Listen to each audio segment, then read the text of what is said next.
ljudje, ki plavajo čez kolpo, so razčlovečeni v trenutku, čeprav je njihovo dejanje prekršek. Paradoks. Mimo tega, da ne zanikam varnostnih izzivov te situacije, da ne zagovarjam nedokumentiranih irregularnih prehodov, da to je težava in je prav, da nezakonite, nedovoljene, neregularne prestope obravnava varnostni organ na pravi način in da se potem presodi, ali so ljudje, ki na ta način k nam prihajajo, kakšna populacija ljudi so.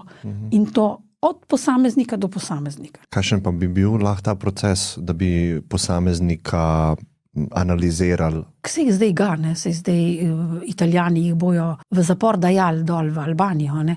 Zdaj pri nas jih dajemo v nekatere, smo pushbackali, nazaj na Hrvaško. Hrvaška jih je pa vračala v Bosno.